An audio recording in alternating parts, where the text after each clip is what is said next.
What's up, everyone? Bob over at RC Auto Works. January 17th, 7:54 p.m. Going live tonight instead of tomorrow because my schedule is super busy tomorrow and I don't know if I'm going to be able to go live. So I'll let the room fill up a little bit before I go any further. Everybody that is tuning in, thank you. I'm going to do a little couple segments I got. Some people were asking questions beforehand in the post, so I'm going to go over a couple things on that. I'm going to go over some questions and answers from you guys. And I'm going to, a lot of customers have been saying they've actually been listening to this while they've been driving. So I will if you guys ask a question, because if you're driving, of course, you can't read this, and you got headphones on or whatever, I will repeat the question, and then I'll answer the question, so don't think I'm going crazy with that. What is up, everyone? I have upgraded. I have a table. They have gave me a table with some stuff on it that I want to talk about. Last week I got a chair, so I'm doing big things over here. Busy week. Hopefully everyone had a good week. We're about to get hit with a ton of snow, so they say. Friday going into Saturday, so we'll see how that goes. So I got some notes here because I always forget and I get into the questions. I'm going to start going off a couple things really quick. I got a guy that actually asked this morning about doing a swap-o-rama, and that's actually going to be something that we're going to discuss because I've been thinking about it for a while, and a lot of customers have actually brought the idea or said that it would be a good thing. So I think we're going to do a swap-o-rama here come like springtime-ish. Soon it gets a little warm and whatnot. Let me know what you guys think about that. You guys can leave comments. I'll do another post about it. So we got that on board today. Some people wanted to know about the tuning class, what was going on with the tuning class. I'll be talking a little bit about that. Just been super busy. I believe Gregory asked that earlier. Don't know if you're watching right now, but we'll discuss that a little bit. Some people had some questions. Robert had some questions about wideband calibrations, tuning air fuels and stuff like that, so I'll go into that a little bit as well. Last week we talked about catch cans, and I think almost every week we talk about engine management because I get the question asked at least once a day. So what's up, everybody? You guys can start asking some questions. I will go back and forth. And answer them in between here. Like I said, I got some notes today that I actually want to cover. We got a lot of projects going on in the shop. We've been super busy. A lot of people were asking about the Del Sol. That one is coming around. We had to order parts. We had to wait for parts to get from Cali. So that took a good time. It was right around the holiday time too. So, you know, some people were closed up until I think January 5th. So. What's going on, Frank? What or who got you into tuning? Have you always done the tuning at RC? No, I have not always been the tuner here at RC. There's been a couple things that have happened in the back half here. And we've always been, ever since I started this business, it was always a goal of mine to do everything in-house. And the only thing we really don't do in-house is machine work because the machines are way too big. And a lot of money, and you have to really invest into that, and body work. That's the one big thing. So there's a couple big guys in this industry that I really follow and look up to. Shane, I think his last name is Shane, Tecklenburg, I believe it is off the top of my head. Tony at T1, Tony Palo, however you want to pronounce it. You know, those guys have been doing this for a while, for some time now. So, no, like I said, it's just something that I wanted to not outsource anything here and not have to rely on pretty much other people or other shops. So that's what really got us into everything. The fabrication, the tuning. Just don't like to rely on other people. What's going on, Israel? Ivan, the blue Smurf was sold. I am not sure what is going on with that too much. What's going on, Jerry? And Steven, I'm good, I'm tired. Surviving on monsters. Got a little bit of a cold today. This week. It's on and off. My youngest one has had a cold, and I think I got a little bit of it too. So just keep on pushing because work needs to be done. But yeah, as far as that goes, Frank, too, look up if you message me too. Like I said, his name's Shane. I think it's Tecklenburg. I don't know his last name. I can't remember off the top of my head. And Tony. Those are two huge guys in the industry, and they're awesome guys too because they'll actually help you out just as I do here too. So, as before I answer that question, the question was asked, can I tune a Range Rover Supercharged? And I got a couple things sitting here, over here. I got two things, actually. I got a Honda Flash Pro, Honda, however you want to pronounce it. And I have a Megasquirt that I brought on camera last week. Megasquirt is a standalone system, and this will tune your vehicle. Flash Pro is a piggyback unit. You plug it into the adapter on your OBD2 car, and it will reprogram the stock ECU, I'm sorry. The question I get asked at least once a day is, can you tune such and such? Doesn't matter what car it is. It could be a Range Rover. Someone asked me, I think earlier in the week, about a Tiburon. The answer is, if there's some kind of engine management that's out there and that I actually deal with, and it's decent, I should say, then yes, I can tune it. There's some engine managements that I refuse to touch because the software is just either old, outdated, or there's problems with it. So easiest thing to do is type in your vehicle, year, make, and model, and see what's out there as far as engine management goes. Engine management, engine tuning, ECU tuning, whatever people want to call it, and put it out there. If there's something available for it, then I can tune it and look into it. If I have never messed with it, I can download the software and see. Like I said, there's been some instances where I've gotten the software and I don't like it, I won't deal with it. And at that point, I'll give you a couple more options, and maybe looking at other standalones or ECUs to go on, or piggybacks. And if that's not an option or whatever, I look locally who can actually tune it, and kind of just put it into the customer's hands to do the research and see if it's actually good. Red Bull over Monster. I prefer Monster. I prefer the taste. It is what it is. I mean, it probably does the same stuff, right? You are on 1% of your phone life. Go get a charger. Go plug it in. I'm going to be here for a little bit. I took some time out, ran home briefly, got to see the kids. They ordered these little watches that they were waiting for that I actually delivered to them. But I am back, and I'm planning on being here for a little bit. What's going on, Roger? How you doing?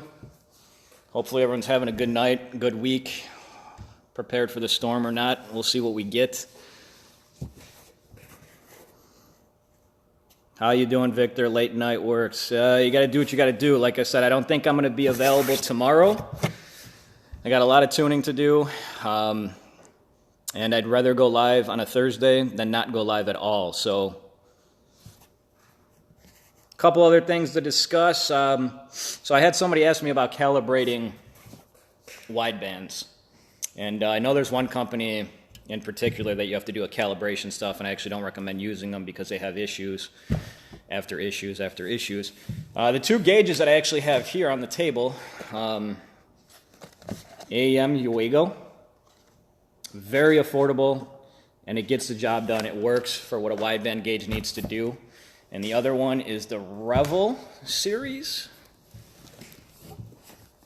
I always want to pronounce it and say reveal. These are the two that we stock here. This one's a little bit more money, but it comes with like a little nice mounting cup. It is a little bit different inside. As far as calibration goes, as I mentioned, because this guy wanted me to go into it, I got the instructions here. The AEM one is actually calibrated from the factory, and that's what they recommend running. There are ways to mess with the offset as the sensor gets old, but they recommend not even messing with it. As far as the Revel goes, this one actually has calibration instructions, but it literally, let's see here, all you got to do is press down the controller for 3 seconds to calibrate it. And then it says when the LED screen displays 2, the controller is calibrating. So it's that simple as far as that goes. The one thing I wanted to mention too as far as this one goes. This one actually comes with a Bosch sensor in the box with the part number on it still. Because a lot of guys will get the AEM one, and if it goes bad, they're trying to find a new one, or they have to order a new sensor and whatnot. You can get this sensor at any part store with the part number. So this one's a nice one. But no, as far as calibrating goes, really, it's those are the two that I recommend. As far as any other wideband goes, I don't recommend any other wideband, so I can't go into that. So yeah, that's someone wanted to know about calibrating widebands. I don't know if he's in here, but I'm sure he'll be viewing in at one point.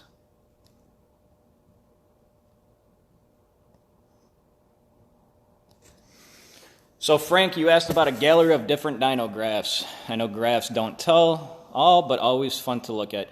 No, but I don't have anywhere that are just like loaded up, but if you want me to share some with you, if you got a setup in particular that you're looking for, let's say you're building the B series or you're building the K series, shoot me a message. I'll share some graphs with you. I have no problem with that. A lot of people will ask about certain setups. Behind me right now is an 8th gen Civic. It's got a Craftwork Supercharger kit that's on there. We're going to be tuning that. I'm going to be tuning that tomorrow. Got the flex fuel setup that we all integrated into that with the sensor. A lot of guys will ask, what did the car make behind you, or, what did the guys build make? And as I say, a lot of that stuff's personal, and a lot of guys flat out say don't discuss numbers. I don't want such and such to know. So, but I have no sharing dyno graphs with you because they're not, I can tell you briefly about the setup, but they're not really linked to what car.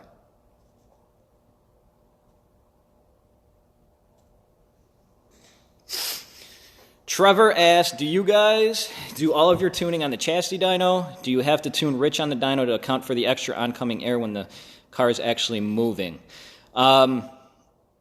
Right now, yes, all I do is chassis dynoing. There have been talks to get engine dynos. There's a couple machine shops that are going out of business, and they have their stuff up for sale. But right now, it's just a chassis dyno. As far as tuning rich and whatnot, each dyno is a little bit different, and of course the environment that the dyno is in plays a fact in that too. I've tuned so many cars here, I kind of know where a car needs to be. I can monitor how much the airflow is actually helping inside the shop with the IATs on hotter days, on colder days. When it gets super hot in here, 100-degree days plus, there's certain stuff that you got to keep an eye on and pay more attention to, but it still comes down to the same stuff. And when a car is done here, I do street drive it on the street, go over the basic stuff to make sure it's dialed in and calibrated on the street as well. One of my biggest things is getting partial throttle tuned in. Some guys will just tune for wide open throttle, and partial throttle will be crap on the street. My biggest thing is the car has to be enjoyable all the way around, not just when you stomp on the throttle and give it 100%. How often are you doing that? I'd say 10% of the car driving and whatnot, you might be stomping on it like that, but the other is partial throttle, and that's where, on and off and, cruising and highway stuff, that's when it comes into play. A lot of guys will have to get retuned from whatever, they got an E-tune or from other shops, and, their throttle, partial throttle is just not even touched in the tables.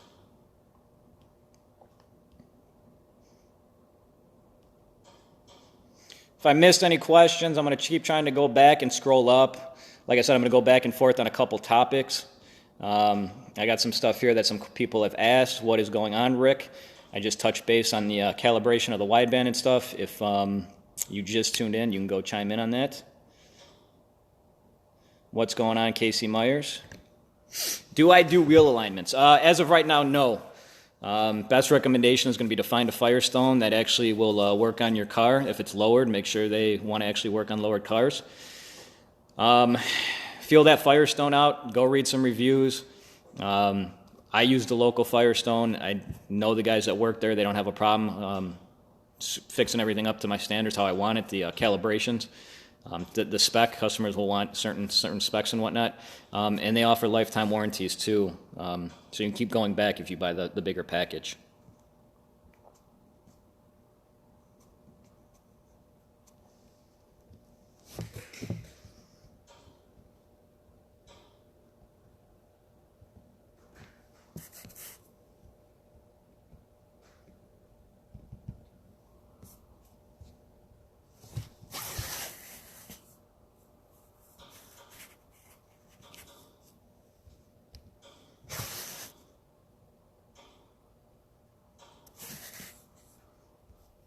Sorry, just getting messages as I sit here. Let's go back here a little bit here.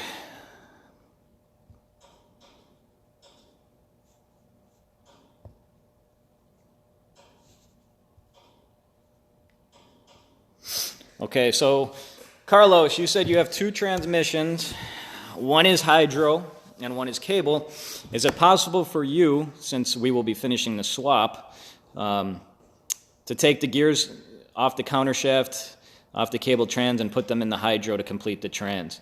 I got to see what would interchange. I don't know off the top of my head on that. I don't know because the cable transmissions are really being phased out completely. They're almost extinct.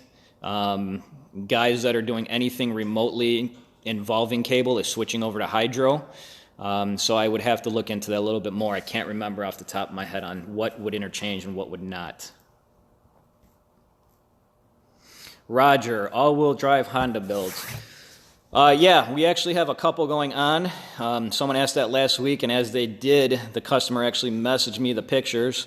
That will be coming along here.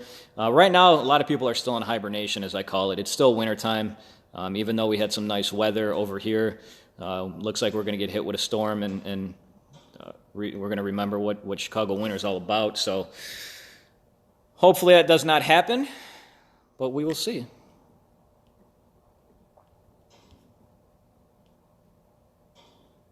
What's going on, Jason? The 8th gen in the back. We had to reinstall the supercharger for the guy. He did it himself. I'll keep it at that. So we installed the supercharger for him, and we hooked up the flex fuel sensor. It's going to be dyno tuned, and it's going to be calibrated to run flex fuel.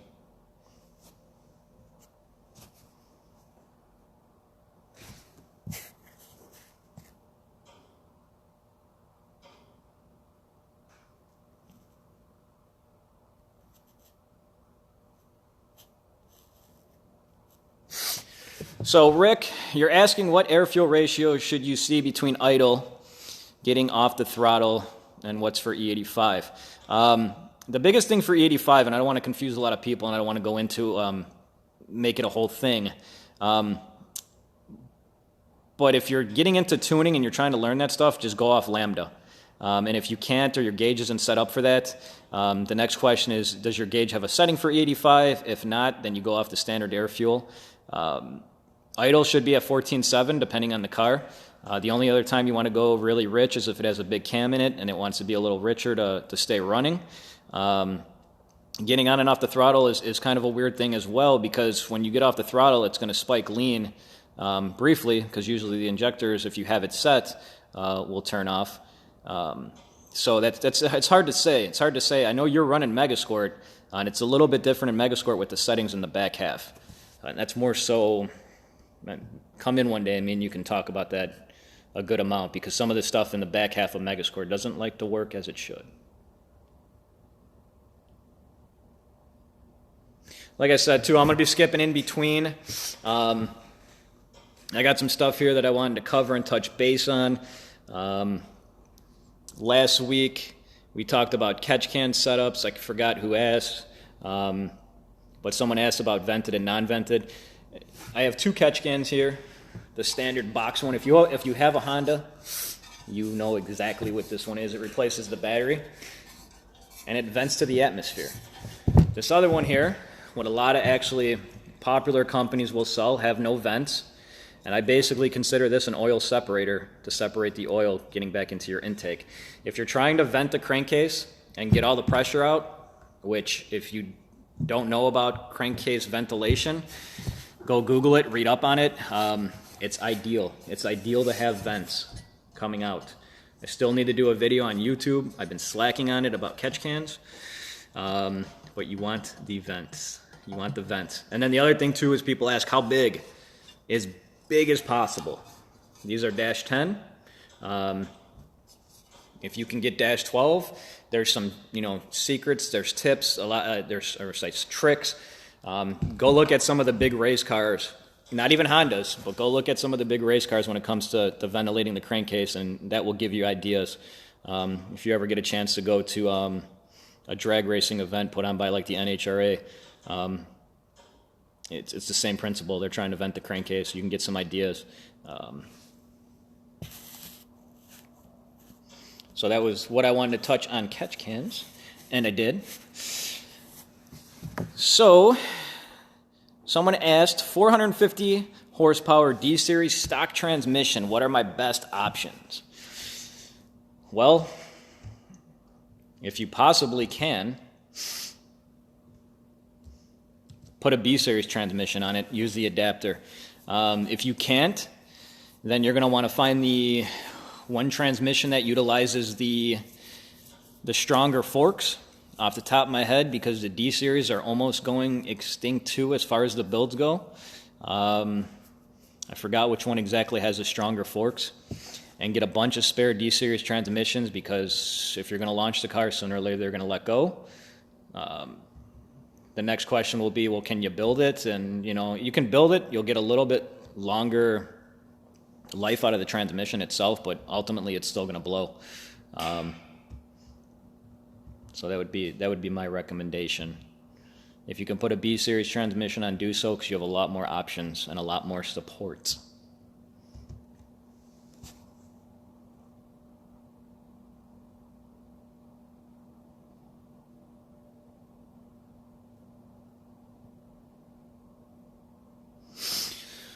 Mark, that wasn't really a question, but we can't wait to see you too. Let me know when your buddy needs it done. If he's contacted us, if he's not on Facebook, he can email us. And if he needs any more assistance and whatnot, and he's not on Facebook, shoot me a message, and I can actually give him my personal number, and he can shoot me a text.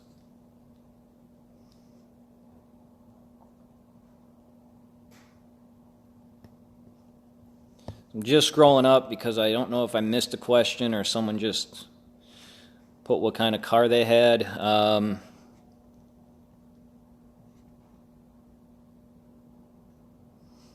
just going to pronounce your last name, Ramos, 07 Infiniti G35. I don't know. That's not really a question. But, yeah, those are nice cars. What's going on, Mo? Hope all is well. Happy New Year. All is well over here. Happy New Year to you. If you haven't been tuning in, I've been going a little bit about my mother's situation with dealing with cancer. Can't recall if you last time I've seen you, but right now everything is good. She's in recovery. She's been recovering.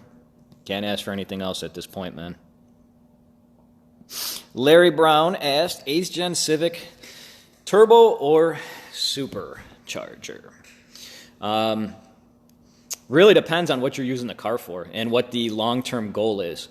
If your long-term goal is to actually make more power than, let's say, 325 horsepower-ish, and you're going to want to keep pushing a lot more down the road, let's say over 400, go the turbo route. Go the turbo route, do it once, be done with it. Supercharger is nice, though, because it's all in an enclosed unit, very reliable. Not saying that a turbocharger is not, or a turbocharger kit or whatever is not, but it does require a little bit more, I'd say, maintenance or check over. So usually that's the big question we ask guys. We want to find out what you're going to be using the car for ultimately, and what are the goals.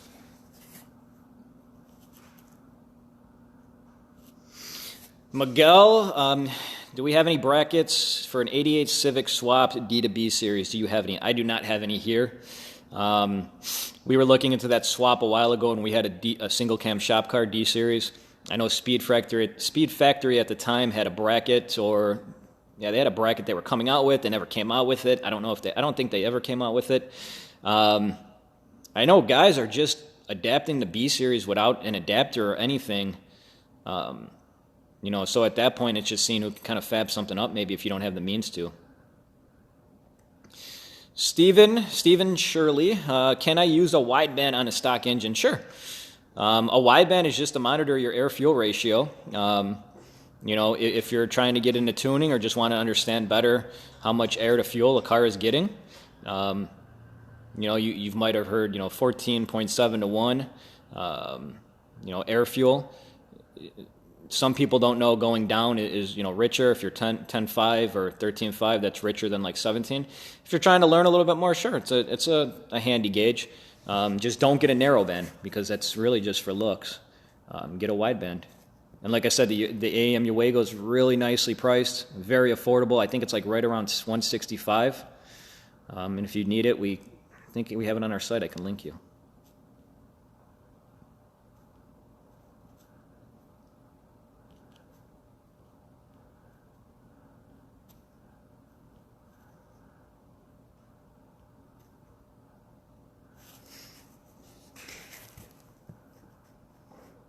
Thank you, Matt, for the info on the YS1 tranny gears. Like I said, I can't remember. The last time I cracked open a cable transmission was probably in, I don't know. I couldn't even tell you, to be honest with you.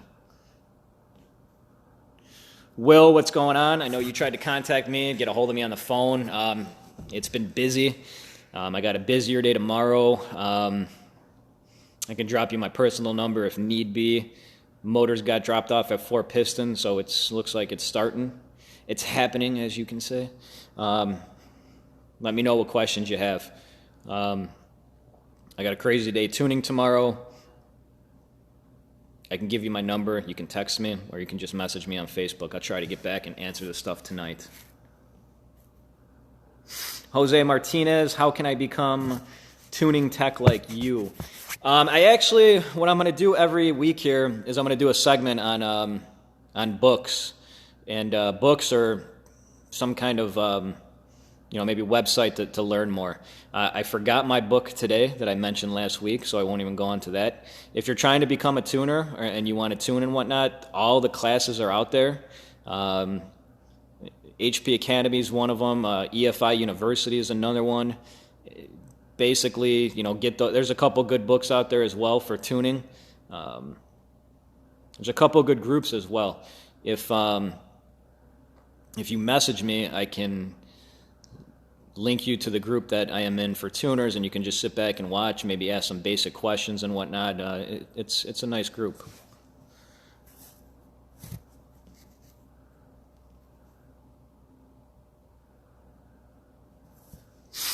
So Dustin asked, what are my thoughts on positive displacement blowers on a K-Series? I have a good condition M90, thinking of getting the Merc Racing manifold for the K24 build. They have more cons than, say, like the Rotrex Supercharger. That doesn't mean they're bad per se. Supercharger is going to make more power, so in the long run, nothing wrong with it. If you got one handy, then use it. You might as well, depending on the Merc Racing manifold. If you can get one of those readily available and you got it, go for it, man. The key to making more power is cramming more air and colder air into the motor. And there's no secret. You can supercharger, turbo, nitrous. I just saw a video actually last week where someone was using a leaf blower on a CRX on a dyno. I didn't watch the whole video, but I'm sure it actually pushed a couple PSI, and I don't know how much more power it would make.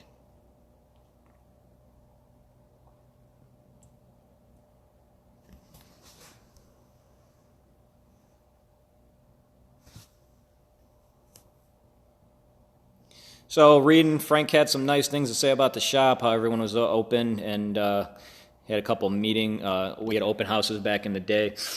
Yeah, I mean, when I started this company, my main thing was helping people. I saw my parents struggle with taking their car to mechanic after mechanic, and it was just one of those things where, I had an option when I graduated high school, and it was either going to construction with my father, and I saw how construction really beat him up and took a toll on his body.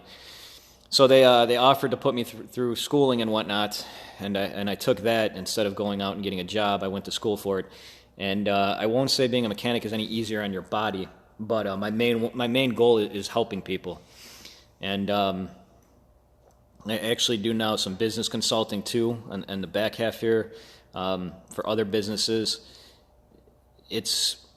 I've helped people lose weight over time. I used to be really overweight. I used to be over 300 pounds.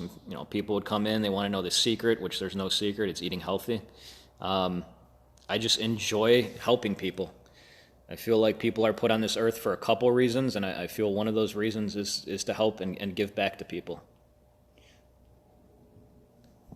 And we are going to have some kind of meet this year. We wanted to have a meet last year in the end of October. It just didn't happen because we were so busy.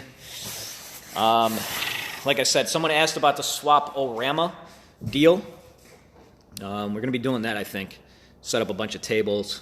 If you got used car parts, bring them, sell them. If you have a family member that makes some stuff, tamales, tacos, bring them and sell them. It's about getting that name out there and helping you and you guys making money too to fund the project one way or the other. Hey, Will, just, shoot me a message, man. We could talk about that fuel setup. I don't know how tired I'm going to be tonight when I get home. Still didn't get to eat dinner. Like I said, I jetted out of here briefly to go deliver watches for my kids and skip dinner.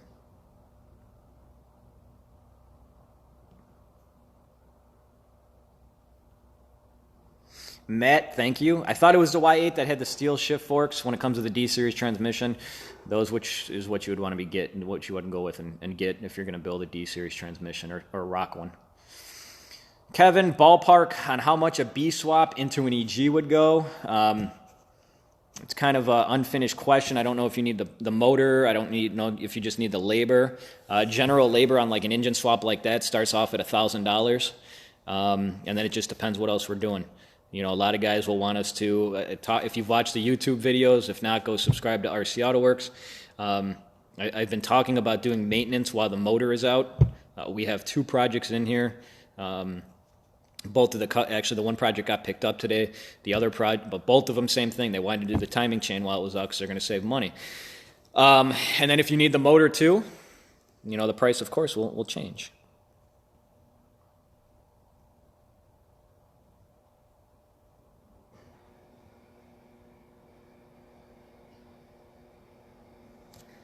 Hey, Alex. I mentioned earlier my mother is doing good. We went to the doctor yesterday. She has an early appointment tomorrow with the surgeon just to do the follow-ups, which I take her to both. She's doing good. It's a slow recovery. Right now everything is going perfectly. We couldn't ask for anything better. Her main doctor wants to see her now every 3 or 4 months. So we got to keep making sure, none of the cancer looks like it's coming back. So things are going good. The plan was last year to be cancer-free, which happened, and be recovered. And she really just misses spending time with my children, and that's her main goal right now is to get better so she can actually pick them up after school and do all that stuff. But thank you. Good builds at the shop this week. We got a lot, man. We have a S2000, another S2000 getting dropped off tomorrow. We have the Del Sol that is coming alive.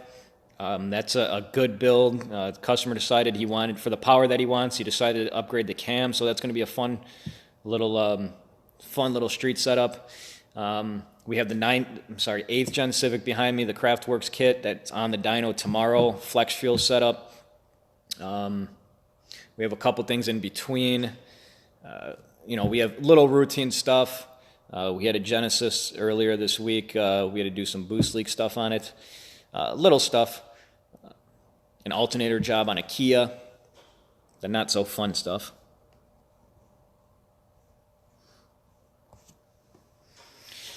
I've just been answering questions, been going over some stuff. You can go back and tune in. Jesus.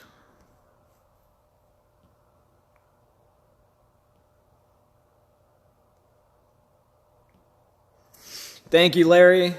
You let me know when you're ready with the 8th gen.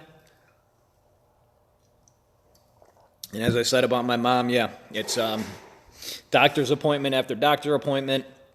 As far as recovery goes, she can only walk a short distance before she gets out of breath. So a lot of people will think, I guess when you hear recovery, it's different in each person's eyes, but it was a huge surgery, so she's not expecting to be running around and doing all that stuff. She still can't drive. So me, my brother, and my nephew are taking care of her. But like I said, everything is looking great. we couldn't really get any better news, honestly. The doctors, the surgeons, she has a real good team, and yeah, they took care of her.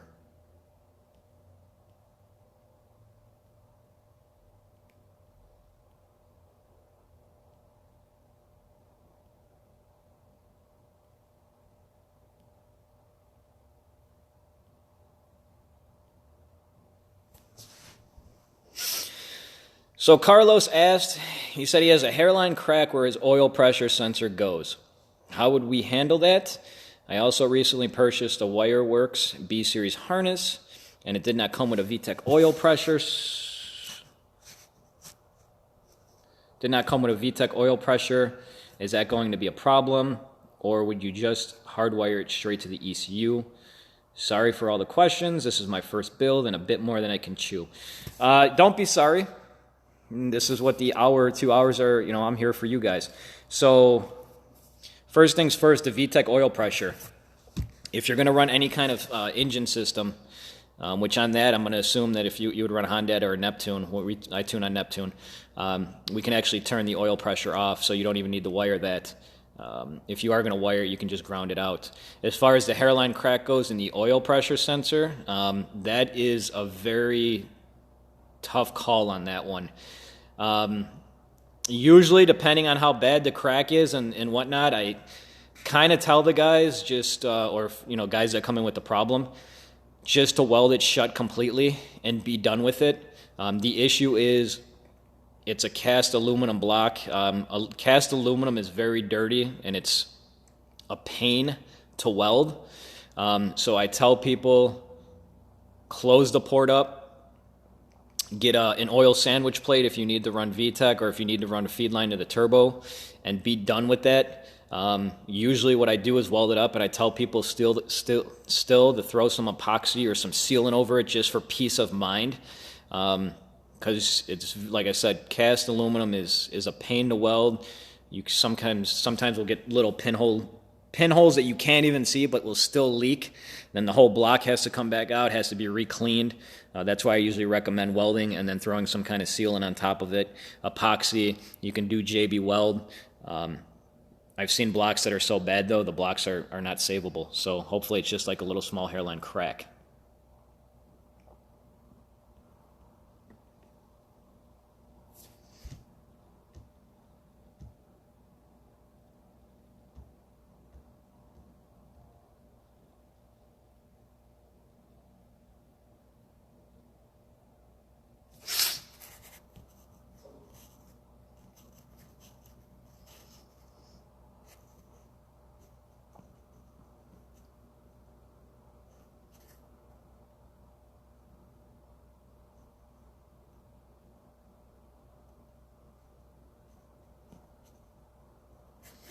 How much horsepower can a stock B18C1 block hold with CP pistons and a built head?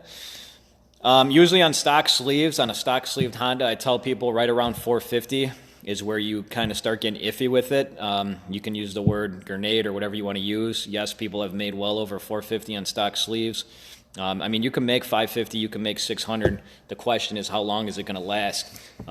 As a shop owner and a tuner, I have to put it out there that if you're on stock sleeves, once we start pushing 450, if anything wants to kind of not cooperate, it can be instant, sleeve will crack and whatnot. So 450 is kind of the breaking point of where I tell people, if you're going to go anything bigger than that too, you got to upgrade other stuff, so that comes into play.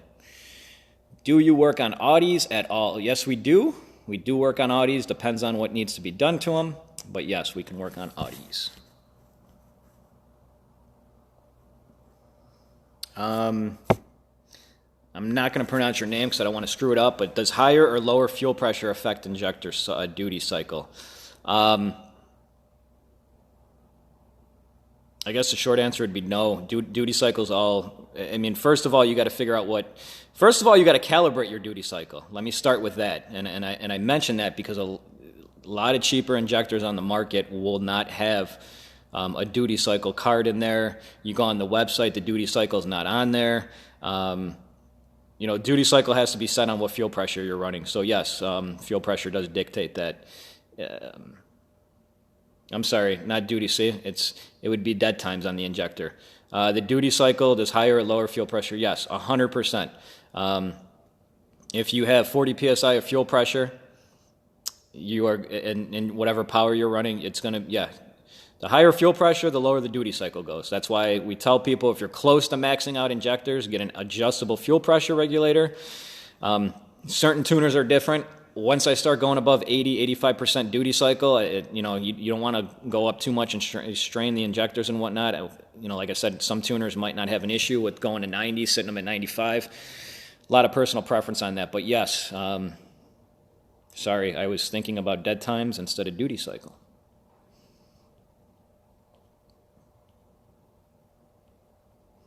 Steven, yeah, AM wideband's a nice wideband.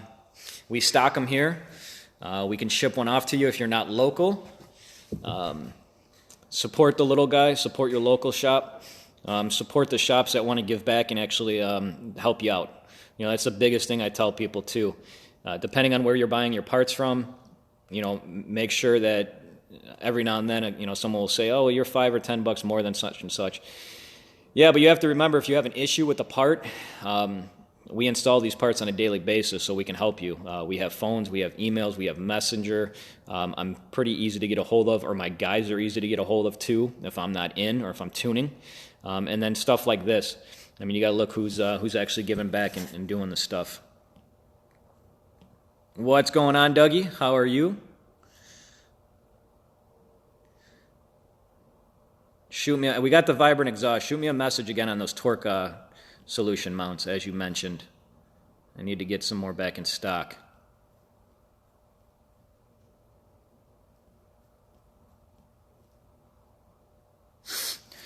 Okay, Mark, I'm going to go back to your question because I think you asked a question earlier too. I got a question now. My EG hatch, I'm running a Virgin B18C1, 100,000 original miles. With the turbo on Honda, can you tune it that way, or should I open it up and freshen the motor and upgrade the internals? So the easiest answer I will give you is if that motor is healthy, you can boost on it. And in order to find out if that motor is healthy, do a leak down test. I actually have a video on YouTube that will be released here shortly of how to do a leak down test. I went live and I did a leak down test not too long ago, got a lot of good feedback from it. I'm going to do a YouTube video on a leak down test, so that will be posted up soon. Do a leak down test, see where you're at. The motor's healthy, you can boost away.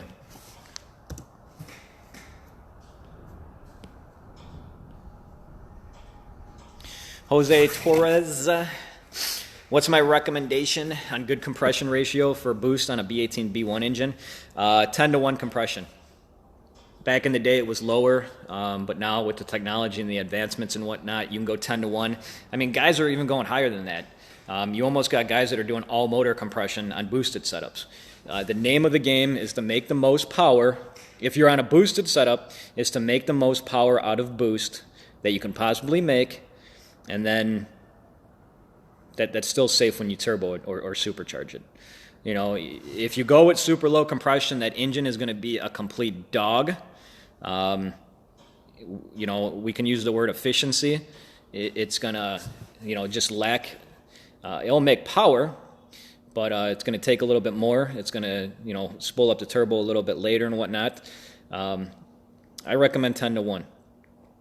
And if I think I talked to you before about, you had lower comp pistons than that. There's a couple other things to bump the compression up a little bit if you already got those pistons, to help you in that way.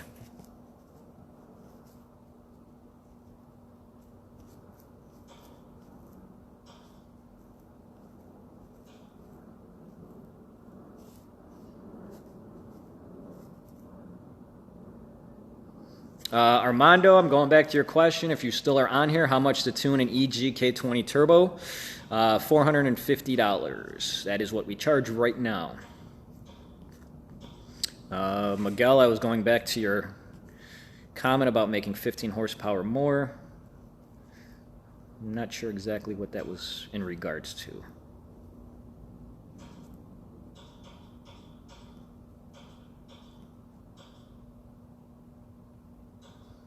Jason, B16A2, cold air intake, Skunk 2 alpha header, full exhaust. What numbers am I looking at? Now each dyno is different, but you do come here to get tuned. The B16 doesn't make a lot of power. If you want to really wake it up, get some Pro 1 cams. I want to say the B16s at that power range are going to be right around 150-ish horsepower. And don't forget with the dyno, you read lower too. You read 10% lower. So the advertised horsepower you're going to see, like on the internet, of what a stock B16 would make is at the flywheel. What's going on, Ryan? Thank you for the compliment. Like I said, I keep doing these day in and day out, or week in and week out for you guys. I'm going to try to do them 2 times a week. Like I said, I don't think I'm going to be able to get to this tomorrow.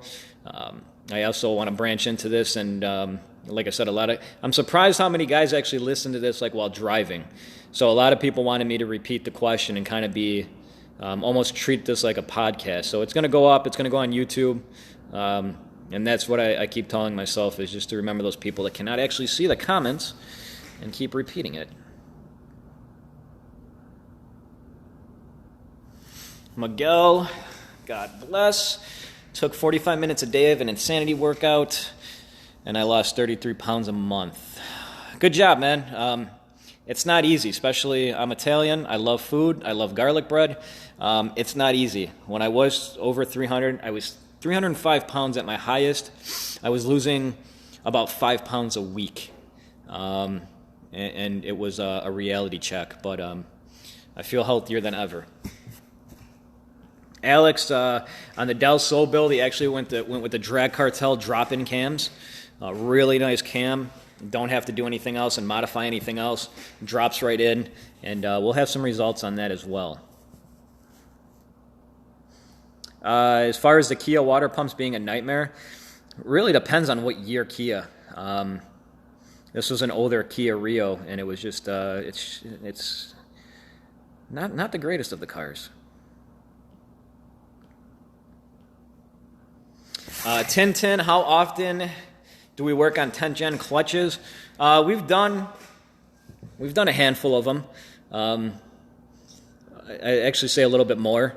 We don't see a lot of them because it's such a brand new car, and the only reason that guys are upgrading the clutches is if you're making more power.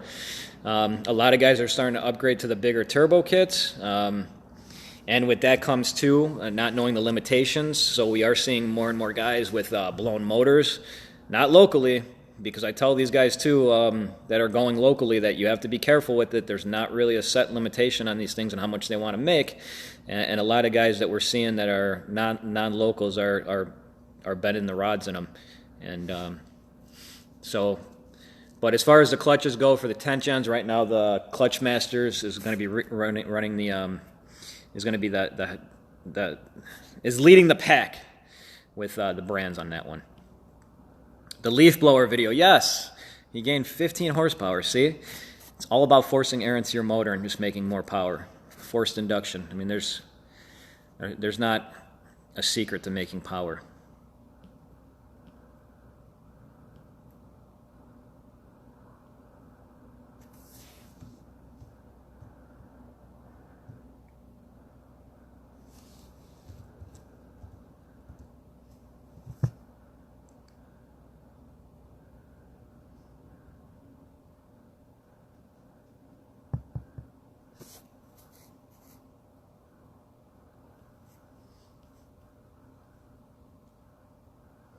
Have we tuned any FK8s? I have not yet. They're out there. They're becoming more popular locally, I should say, over here. We did have a customer that was going to go through with it all. Unfortunately, he passed away.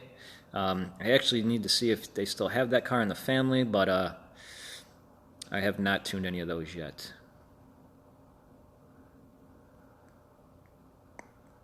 Adrian, you asked what tires do I recommend for a 400 wheel horsepower street car currently running on Toyo R88s.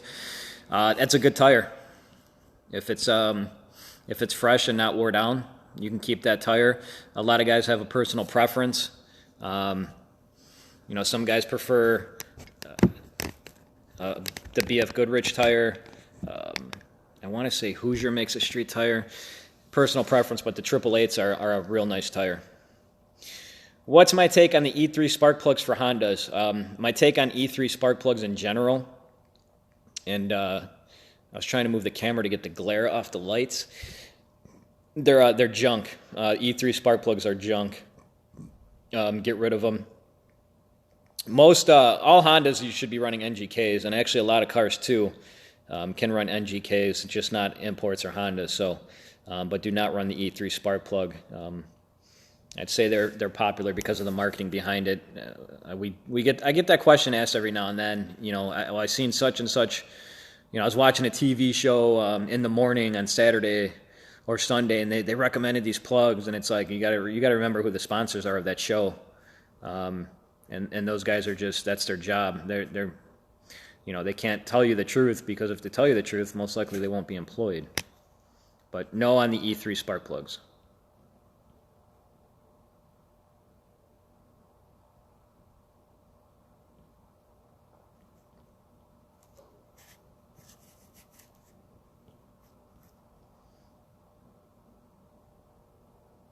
So going in between questions, someone asked, can I do 2 ECUs in my EK, one for 300 horsepower and one for 600? You don't need to do 2 ECUs in that setup. We can run 2 tunes. We can switch it where you press a switch if you're going to go like to the track or whatnot. If you're going to do a chipped ECU, which on your setup, stay away from. So you're going to be running Honda and stuff. There's ways to do it where you can run a higher tune for the track, but you also have to have certain stuff to make sure that you actually switch the tune over. That's my biggest fear, would be that the customer didn't switch over the tune and then he goes romps on it, and the safety feature should cut in, so you just would have a day wasted at the track. What's going on, Eric? Yeah, the semi won't fit in the shop. Outside it would fit in there. Larry, how much would it be to install a PRL kit on an 8th gen and tune? I know we offer a deal as far as the install goes with the tune if you buy the kit from us. Normally, the tuning and the install price is right around $1,200 to $1,400, and if you buy the kit from us, it's a little bit cheaper.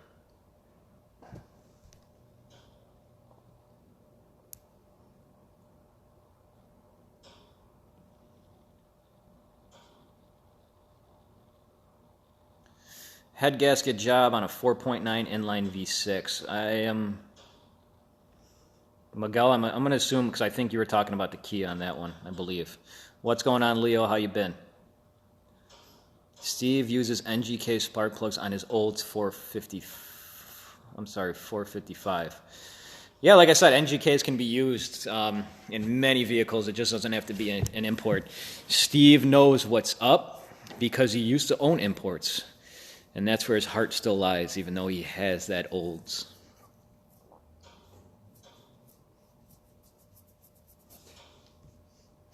Someone asked, what's my opinion on an AEM fuel pressure regulator? Is it necessary, or will a stock fuel pressure regulator work great? So 2 things on fuel pressure regulators. I don't recommend any of the fuel regulators that mount onto the fuel rail. I recommend the ones that run off. You can run them on the firewall, or people run them on the shock tower. That would be number 1. And then number 2 is it needed? Depending how much power you're pushing, depending on what gas you're running, and depending on what injector you're running. It all depends on the setup. So, I mean, short answer is you don't need an aftermarket fuel pressure regulator. The long answer is it all depends on the setup and how much power you're shooting for. If you're starting to break around 400 horsepower, then it's a smart idea to get an aftermarket regulator. Just do not get the one that mounts on the fuel rail.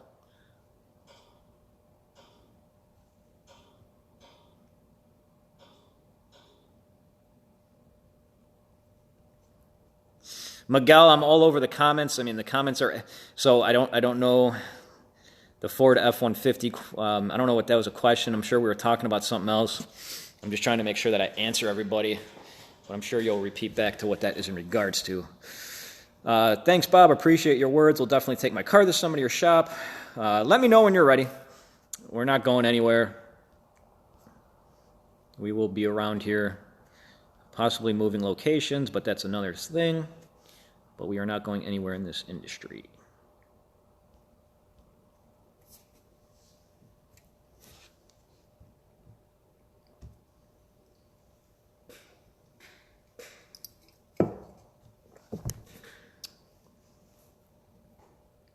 Oh, someone asked a question earlier in our post on Facebook.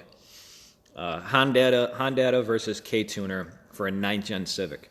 A lot of it's going to come down to personal preference. I myself believe that Honda is better for that setup, as my camera's trying to focus here.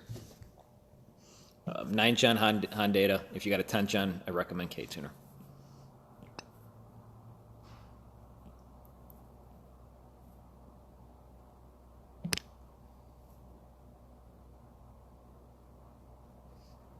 So Manny, how you doing?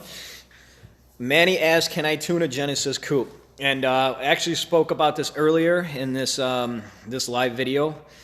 If there is some kind of engine management for it, I can most likely tune it or look into it first to see how well the software is. As far as I know, the only thing available for that car at the time when I looked into it a while ago was BTS, I believe. And that's more so like a flash-based program that the actual tuner can't do anything.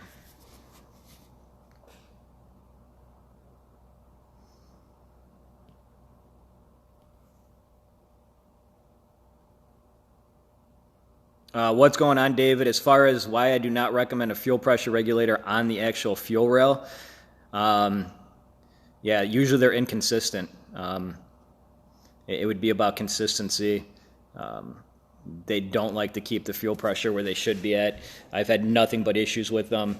I actually have a couple on my shelf that I sold for dirt cheap because I won't really recommend them. Sold them to a couple guys that were doing smaller setups. I mean, if you need a fuel pressure regulator, you're doing a larger setup, and at that point, you might as well invest. The other thing that comes into play too is the aftermarket regulators go. Most bigger setups, you're going to be running a bigger fuel line too from the tank and back to the tank, and at that point, it's just easier to throw one in line for how much they cost and whatnot. They're not that much money. I think we have the grams one on sale for like $100 if you buy injectors or something. So that's just my opinion, my personal preference. I see a lot of issues with them on the dyno just not being consistent and all over the place. What's your go-to head gasket for a B series turbo, 400 to 500 horsepower? OEM Honda head gasket. There's nothing wrong with the OEM Honda head gasket. The JE Pro Seal head gasket is good too, but I mean, you're not going to beat the OEM quality. I don't recommend cosmetics. Once again, I've seen too many issues with them as far as that goes. So OEM, if you got a bigger bore and the OEM doesn't, of course, cover that, JE Pro Seal is a nice gasket. Golden Eagle has been my go-to shop for bigger head gaskets like that. Usually we'll keep a couple in stock and never had any issues with them.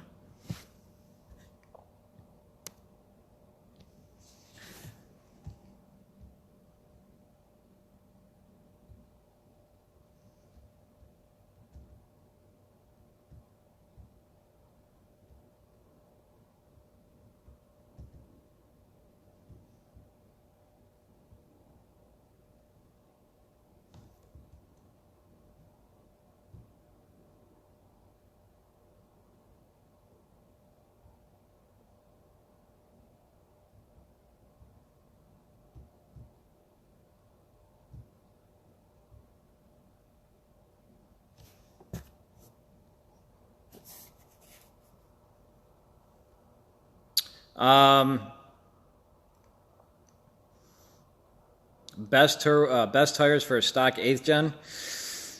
I mean that comes down to personal preference. And it depends what you're doing. If it's you're looking for like an all-season tire, if you're looking strictly for a performance tire. A lot of guys like the Firestones. A lot of guys like Continental. It just really depends. I mean, it's one of those things where people have their preference on it. Depending on, I mean, if you're just staying for a stock 8th gen and you're not upgrading and you don't need that much, I mean, it comes down to price and then quality and reliability and overall how long you're going to get out of it.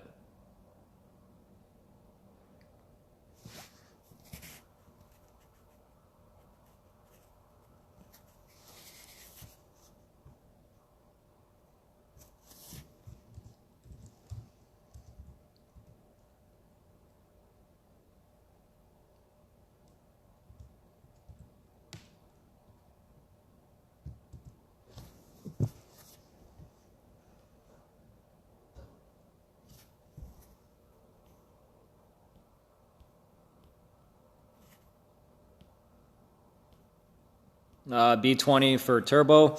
Go with the lower comp one. It's going to be cheaper down the road than the high comp one. For summer tires, Larry, shoot me a message. I mean, we can get them number one.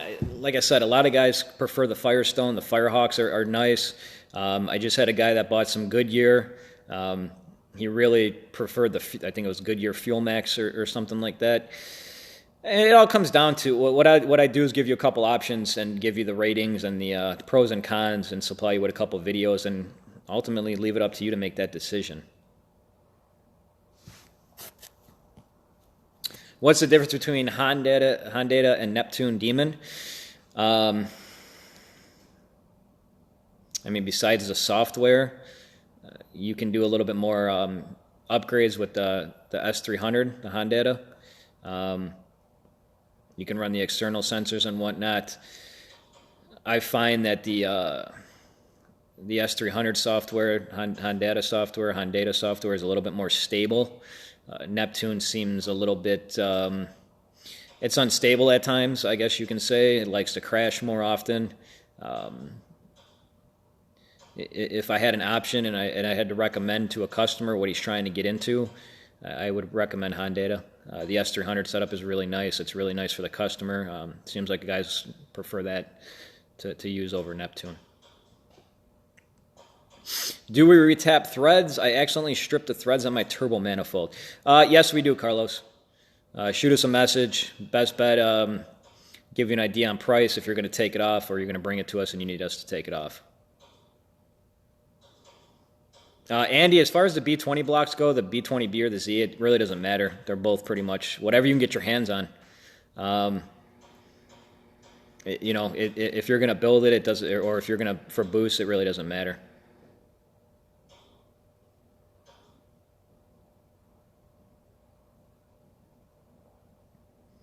Yeah, the B20B is the lower comp one. Usually they're a lot cheaper too. Manny, we actually have stickers. We do have big banners that need to be remade. We're making those. We're going to get on that. We'll give you some of those for free. Just remind us.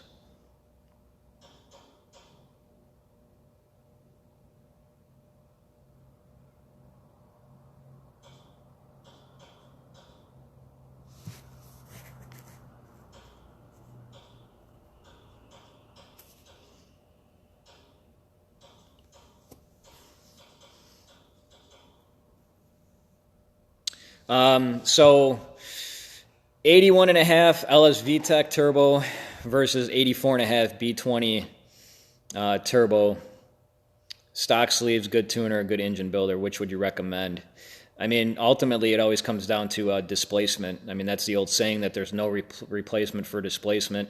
But it also comes down to a couple other things, in my eyes at least. How far do you want to take it out and rev it out to? The LS will probably be a little bit more reliable, a little bit more on the safer side of it. And then ultimately, too, if you're staying on stock sleeves, both will be able to be maxed out at the same amount. So I'd recommend the LS Vtec.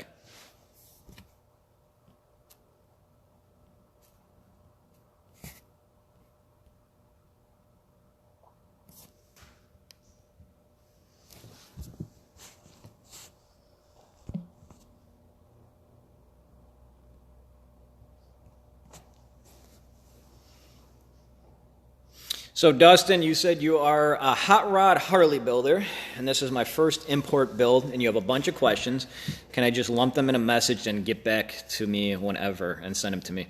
Yeah, sure. Shoot us a message on here, and I will get back to you as soon as I possibly can.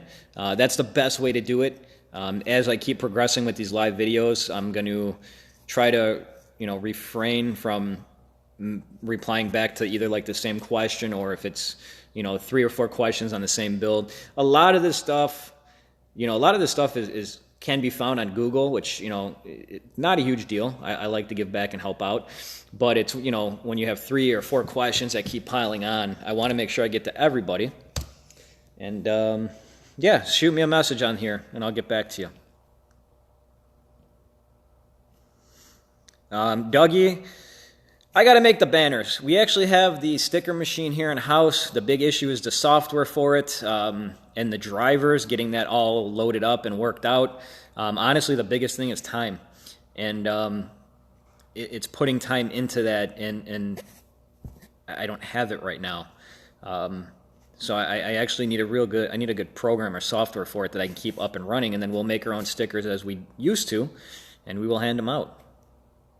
So if anybody has any recommendations on a sticker program, I think we were using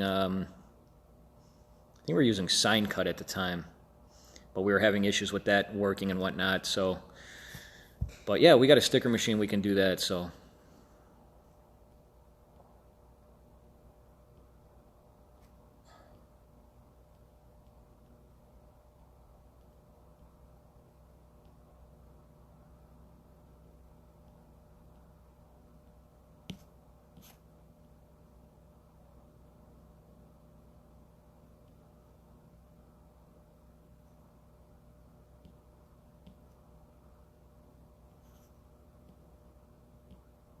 I'm just going back to make sure that I got everybody.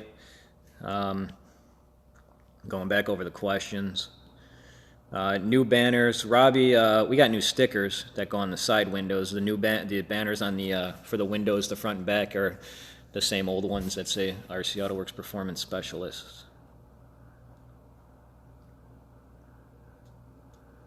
Daniel, I believe you were talking about the LS Vtec versus B20 forged internals. It just comes down then to the actual block itself. What block is better? Which one's going to be more reliable? What's the rod stroke? What's the you got to look at what the B20 can. Well, if you're building it, it doesn't matter. I'd still say LS Vtec, because ultimately you're going to go to what the sleeves can handle. I feel a little more comfortable on the LS Vtec side of it, and that's just me. The B20 sleeves are a little bit different. I guess you can say they're a little bit weaker in that aspect, so that's why I would recommend the LS Vtec setup.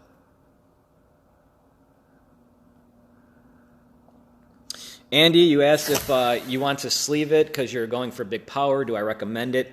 Yes, of course I do. It's going to help the long-term reliability on the car. It's not that much to sleeve it. Do it once and be done with it. So yes, I recommend sleeving a block if you're going to try to push the limits on it.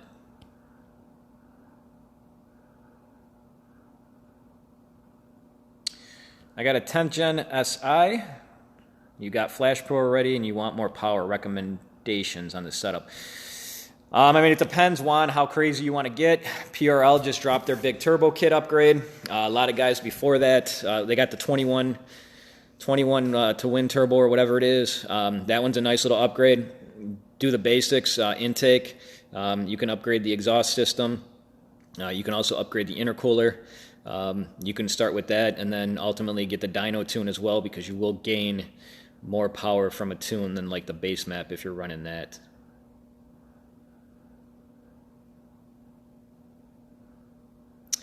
Turboing my Zetec engine, what are my options as far as the ECU goes for tuning? Off the top of my head, and you said it's a Ford Focus 2003. Off the top of my head, I don't know anything that's like plug and play. If you go with the standalone route, you can get pretty much anything to work on that. My biggest question after that would be, does the car have to pass emissions? If it's going to be still emissions compliant and whatnot, then you have to look into that and take that in consideration too.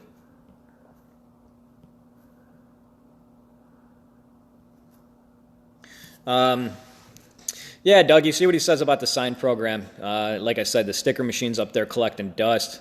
I'd like to get that to start working again and just pumping out some stickers.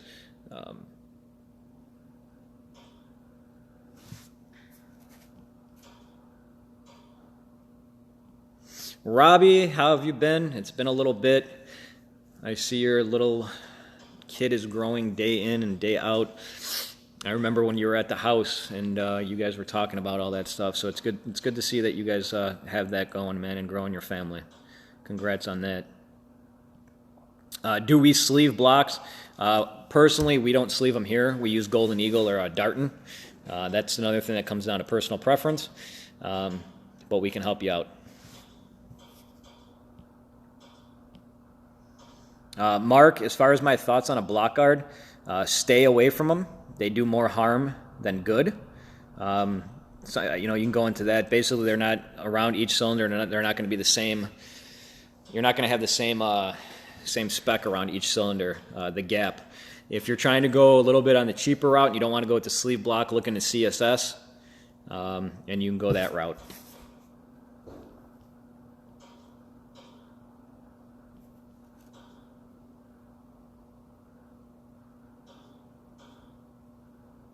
Dustin, not a problem.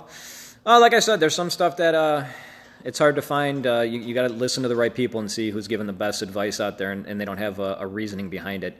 That's the other thing too that was brought up here not too long ago was, you got to do your homework when you're looking into a product, and you got to make sure that the shop that is selling that product has good means behind it, that they're not just trying to sell you a product and make the most amount of money on. Unfortunately, that's how it goes. Some people will see it, they need to make money and they need to get that paycheck, and they don't really care about the long term. To me, it really doesn't matter what money I'm making on a part. If the part is complete garbage, as I try to hold my tongue and not swear, I won't sell it. I don't care what kind of markup I make on it. I sell you a product that's just going to cause nothing but issues, and down the road you find out that I'm here just to try to kind of get your money, well, then I'm not credible, and you got to find out you got to find out who's actually pumping you the info. I'll sit here and I'll give you my honest opinion. I don't like to bash certain stuff that we don't like. A lot of, some stuff is personal opinion. Other stuff, though, is flat out, guys will come in and, kind of the first question, if they have a part on the car that, they don't need, I'll kind of ask them, well, why did you buy this part? Such and such told me I needed it. Well, you don't. Same thing earlier, too, with the fuel pressure regulator injectors. Some guys will come in with, massive injectors or fuel pressure. Why did you buy it? Such and such sold me it. Well, you could have saved your money and put it elsewhere because you don't need it. So it's just like any business, too, not just the automotive. You got to do your homework on that person and the business. A lot of companies are fly-by-night companies, so you'll see them selling stuff, and 2 years later they're nowhere to be found, or they go under, or they open up shop under a different name, and they don't care about the long term. I've been doing this now since '99, and still going super strong, busier than we've ever been, and stuff like that says a lot.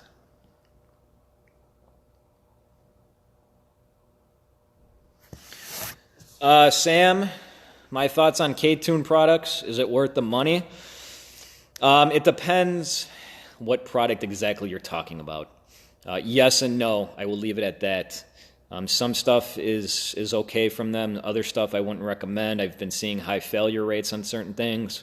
Some things, the quality just is not where it should be, I guess you can say. Getting stuff brand new out of a box, and it just seems like the quality control. You get something brand new out of the box, you don't expect to have to scratch your head and be like, what's going on? We're missing parts or something like that. We're missing pieces off something. So it really depends on what you're getting from them. Eric, what internals did I use on your motor? Your pistons are going to be JE pistons, and the rods are going to be Manley rods.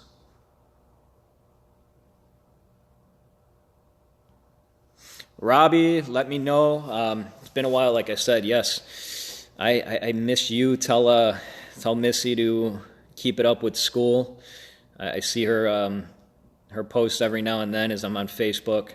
I don't get out a lot on my personal Facebook, but I know she's trying to finish up school, and I know it's hard as a parent to do something like that too with a somewhat newborn. Have a good night, Dougie. I think I missed you already, but take care.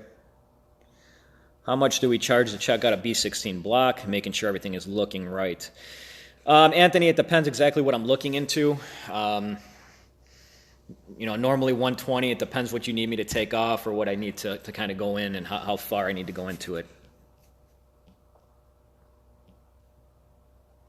So Daniel, LS Vtec Turbo, 400 horsepower area, PCV, black box is blocked off, only venting off 2, the valve cover. I think it's more than enough, or should I run 4 ANs? I still want to delete the black box. So what I recommend is I recommend doing the 2 on the back of the block and the 2 on the valve cover. You really can't go too big when it comes to venting the catch can. There's guys that you can vent the oil pan. I've seen some guys actually drill out the blocks and go big like that. As you go making bigger power and stuff like that. I recommend as many as you can do. And since you have that set up and it's easily available, just do the 4.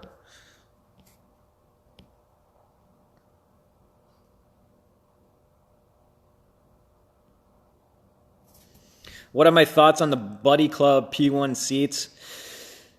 I don't have a lot of thoughts on those, honestly. I can't. I don't think I've ever sat in them, so I can't tell you on that one, Will. I'd say do your homework on Google and try to get some people's opinions that actually have them. I can't. I have never sat in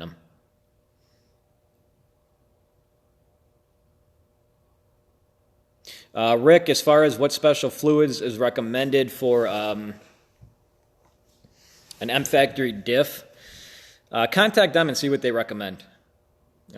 Go to the source themselves. They're going to have a preference. That's the same thing like when somebody asks what injectors or what, talk to your tuner type deal. Talk to M Factory directly. I have my personal trans fluid that I like, but they might have something else that they're going to recommend, and since it's their differential, go directly to them.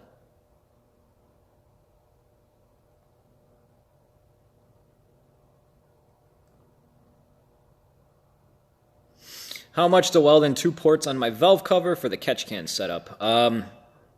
Most setups like that usually charge around 120. It depends if you already drill the holes. It depends if it's already clean. It depends if it's already clean up to like my standards. If it's aluminum, if it's a steel valve cover. A couple things play a role in that, but usually it's around 120. Will, as far as the seats go, if they're FIA approved, that says something. If you're looking for how comfortable they are and whatnot, I couldn't tell you on that. Like I said, Google's going to be your best bet on that one. Head gasket price on a Ford 4.9. I saw your question earlier. Well, it wasn't it was in between. I didn't know if it was a question, Miguel. Your best bet is to shoot me a message on here because I'll give you the exact hours of how much it would be.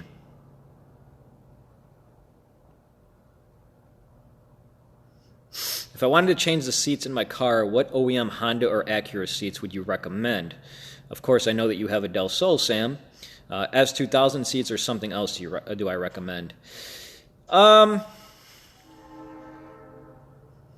I would say on that one, it comes down to a couple things. It comes down to personal preference as far as what you like as looks. It comes down to money to get them in correctly. We'll see some guys rocking S2000 seats in random vehicles, and they're only held on by 2 bolts. Unfortunately, when you do get in an accident, we've seen a guy not too long ago where he got in an accident and the seat actually came ripped out from the chassis and he actually died. It wasn't a local guy, but it was another guy in the Honda community and whatnot. So it depends. It depends how much you're trying to spend. Depends on the looks. Recaros are super nice. Brides are super nice. Some guys go with the Energy Tech seat or whatever. Energy Racing. Personal preference, and then it comes down to money. And then, yeah, you got the Blue Del Sol, so go look for pictures online and, kind of get an idea. If you're trying to go with the all-red seats, the Recaros, I mean, those are popular. Other thing to keep in mind is you got to be very, very careful with red seats and how they attract dirt. A lot of stuff that comes into play as my stomach starts to growl. Now it's 9:14.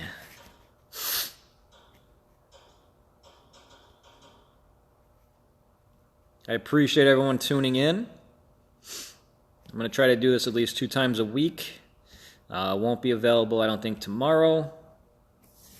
So I am doing it tonight, and this will be uploaded onto YouTube. So people can also listen to it while they're in their car, shower, trying to sleep, and whatever else you guys do while you guys listen to these things.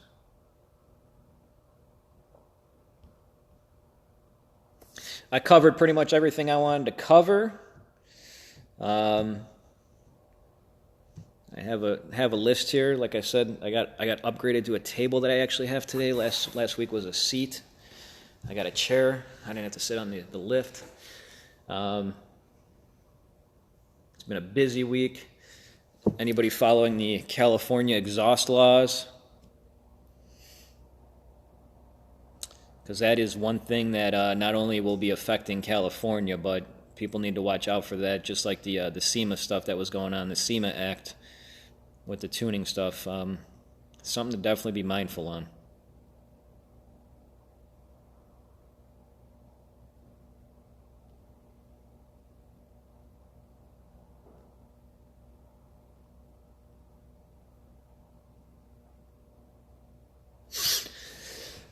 Do I have a wideband preference? Yes, I talked about that a little bit earlier. AEM Uego, or I want to call it the Reveal all the time, but it's the Revel gauge.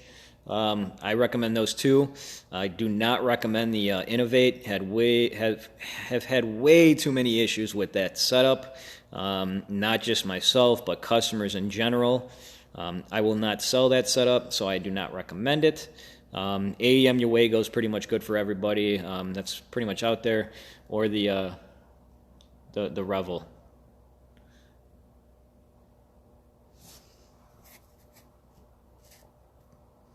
You are welcome for all the info. Just here to help, as I am here every week when I go live. Will contact me directly.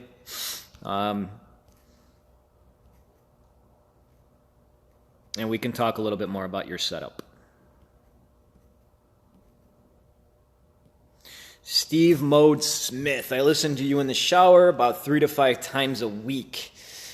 Well, I usually only go live once a week, so you got to be playing that on repeat. Hopefully you have special segments that you like. 45 seconds in, Bob touched his hair, or, a minute and a half he leaned in or something. I don't know. But now that phones are waterproof, you can get a lot done. I won't go into that, but I've actually messaged people while I was in the shower. You got to get work. Got to get work done no matter what, right? Work is work. Waterproof phone. Technology. How you doing, Steve? Though, by the way, it's been a little bit. I see your bomb garage that you have. Invite me over. I'll also use that Ring doorbell. Daniel, yes, excited for the tuning session live from base maps to full-on finishing. Well, I got the tuning class. Someone mentioned, yes, there you go. The tuning class has got to go up on on our website. I got to put it together. There's a couple things. Ultimately, I've been super busy. Everything else comes before. My customers and projects that are in the shop, that all comes first. The tuning stuff will be going up soon. I'll try to get to it. This week's already over. I'll try to get to it next week. I'll post it up, and just stay tuned. It is coming, though. I guarantee that.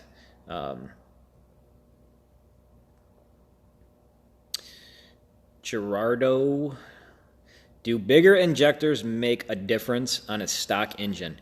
No, not at all. That's one of the big misconceptions, too, that people will come in and they'll have injectors, or they'll, want to buy injectors because they believe injectors add power. They don't. Injectors ultimately allow you to make more power. So, think of it in a sense where if you're making more power, the motor needs more fuel, and the way to get it more fuel is going to be a bigger fuel pump, bigger injectors. As you make more power, you need bigger feed line, a bigger return line. You need to be able to control it with an aftermarket fuel pressure regulator. But if you're running on a stock setup, you don't need bigger injectors. Save your money. Miguel, as far as the payment goes, well, if you don't use debit or credit cards, we take PayPal. We take Affirm through our website for financing, and we take cash.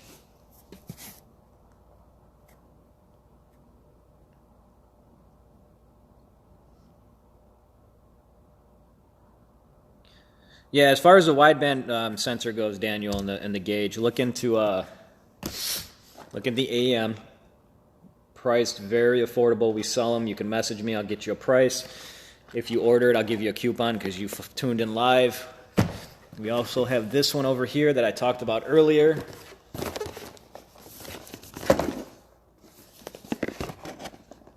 Very nice setup.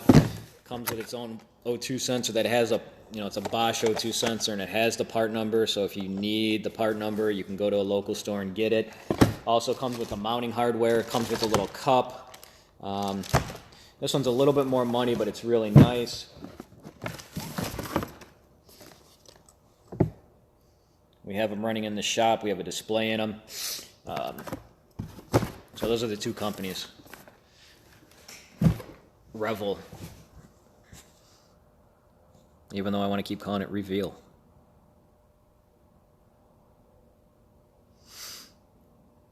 Cash is king, dropping off a deposit right now. Well, I am still here. I know a customer is picking up his car after hours. I don't know if he picked it up already. But we can always take a deposit if you actually want to come in, or if you're talking about, I know you asked about the head gasket and you asked about the tuning class. If you are serious and you want to make a deposit, message me, and I'll let you know what we're shooting for in price range, and you can come in and pay for it.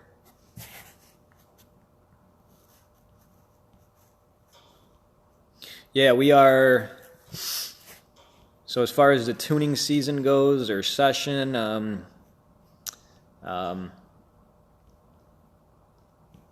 we are. I was going to say we are 42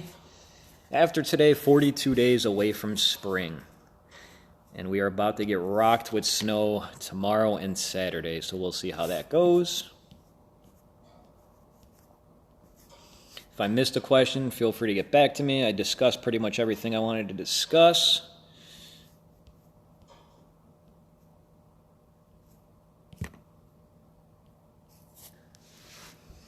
Get up and I can walk around. We got, well, the only thing I got right now is going to be the K20 block into the Del Sol. That's over there. That's all getting prepped. That should actually be sitting in the car tomorrow. The YouTube video, the next YouTube video installment will be shooting for over the weekend. Go like RC Auto Works on Facebook. Go subscribe. Click the little notification button. As soon as we hit 500 subscribers on YouTube, we're doing a giveaway. We have the box all loaded up and ready to go. We just need those subscribers.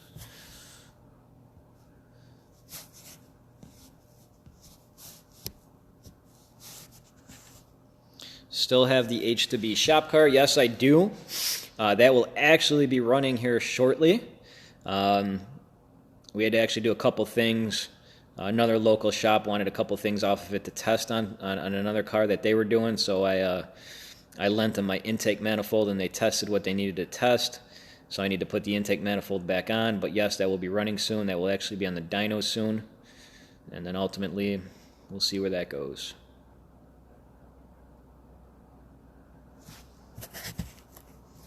If anyone has any questions, I will wrap it up here. If not, like I said, I'm looking at my table. I have talked about everything I wanted to discuss today.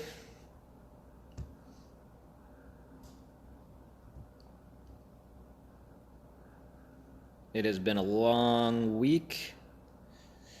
It will be a longer weekend too if we get this snow. Makes everything more of a pain to work on.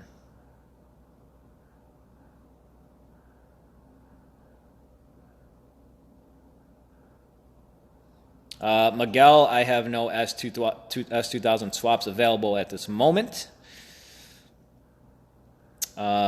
Thank you, Will. One of the things that I make sure, and my guys know too, is that customer service has to be next to none here. I won't settle for anything less. So if you don't talk to me on the phone or you don't come in and talk to me, that my guys will treat you the same exact way.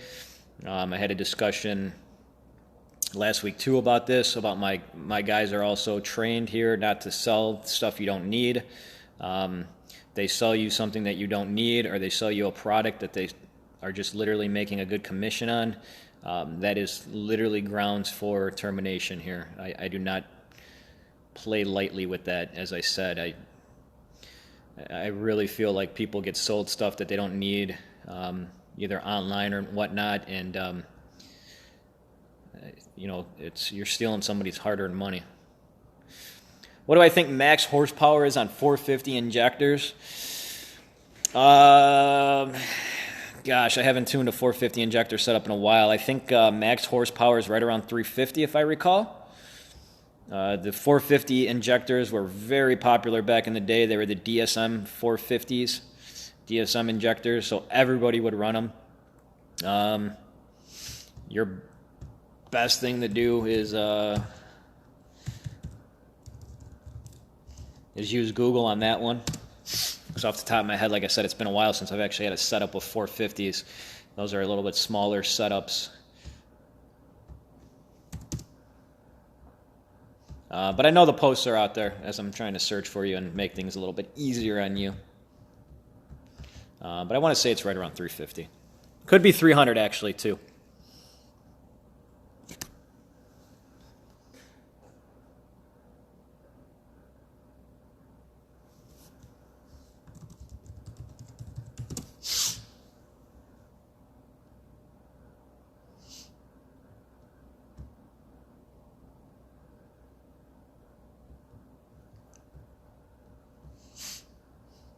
So yeah, 450s, fuel pressure too depends on that. Guys are making 300. Like I said, off the top of my head, I wanted to give you more. So some guys will say 350 too. Some guys will say lower. Ultimately, just it depends on the setup and whatnot. If you got a fuel pressure regulator, but those are a little bit tiny. Mark, thank you. As I said, it's a long-term thing for me. From day one when I started this company, it was giving back. It was always about giving back. It was making sure that how I would feel if I walked into an automotive shop, or if I walk into a place I have no clue what I'm talking about, that they're going to treat me fair and not just try to sell me what they're making the most amount of money on. So I treat people the same way that I want to be treated. And there's really no, you do good work and you offer good customer service. Some people ask what the secret is. I've seen people go under, people go out of business. Some older guys will come in, with local shops, and they'll say that they're, super slow. There's really no secret to it. Offer good work and offer good customer service, and guys will keep coming back.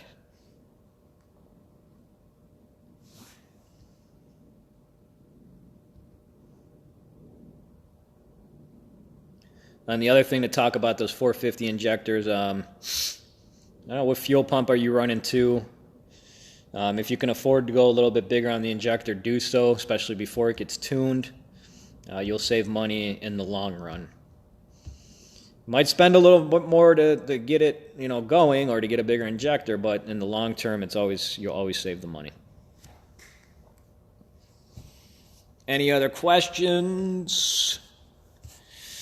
It is 9:30, so I believe I've been doing this now for about an hour and 40 minutes. Yeah. I got on 10 minutes earlier. I got on at 7:50.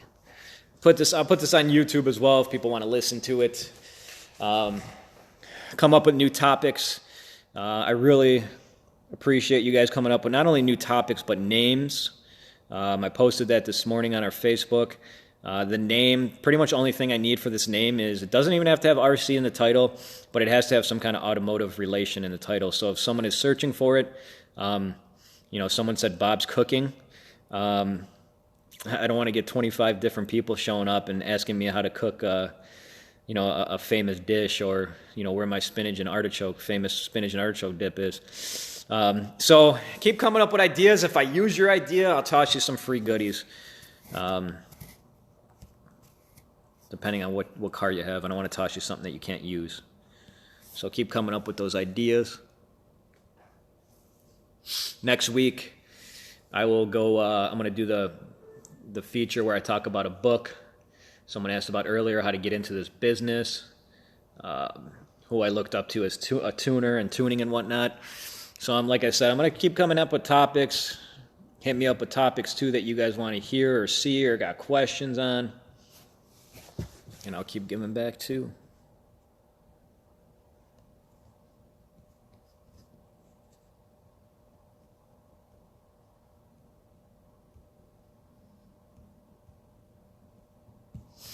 With that being said, it seems like all the questions are done.